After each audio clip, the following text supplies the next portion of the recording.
Any persons who want to lawfully gather should be allowed to gather lawfully once they notify the police. There is no reason for the police to interfere with any lawful gathering if they are not breaching the law. It is wrong to do it now the way it was wrong to do it when we in ODM were involved in demonstrations. And I condemn that kind of situation. I condemn the attack on the church that happened, to the former Deputy President. I condemn any interference with democratic expression of opinion. And therefore, the life that was lost in Kitengela is to be regretted.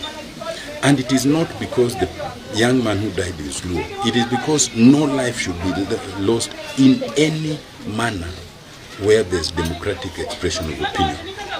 Secondly, it is up to one to decide whether they are contented or not. The fact that I'm contented does not mean you are contented and vice versa. But if you are not contented, even in Rarieda, it is your democratic right to express that discontentment. As long as it is lawful, no police person should interfere with you. Okay? And therefore, it is to be regretted. Those who feel discontented can express themselves. In fact, those who feel contented can also express themselves by demonstrating that they are contented.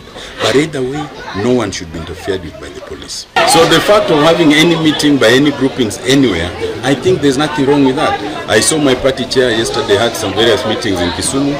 Today she's having various meetings in Migori. And I think any member of ODM is free to have any meeting anywhere because that's our democratic space. After all that is required by law is a notification of the meeting.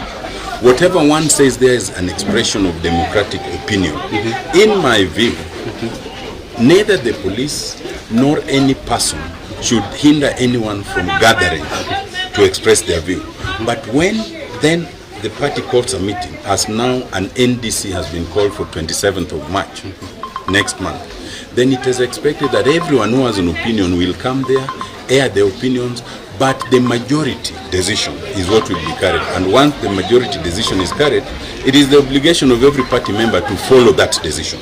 For now, the decision that has been made, which is what we are running with, is the decision to have a structured negotiation. Yes. That the decision that has been made so far is that we will enter structured negotiation with like-minded parties, but starting with, without necessarily ending with, the party in power. No single party ever goes for the next election the way it went for the previous election. New people will join, others will leave. That is the nature of democracy. I'm in a celebratory mood, and I don't know if you are equally in a celebratory mood. Because until 1 week ago, no, precisely 12 days ago, the courts had declared that there would be no CDF from 30th June this year. All the projects, all the employees, all the bursaries and everything had gone. And we went to court, and I led a team of volunteer lawyers, about 12 of them who are members of parliament, who are advocates. And I led them to the Court of Appeal.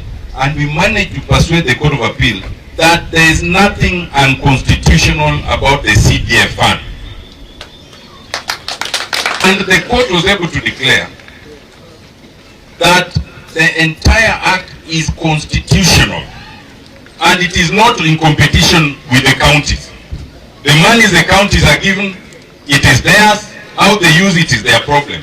Whether you get bursaries from county, that is now between your MCA and your governor. Hello? Yes.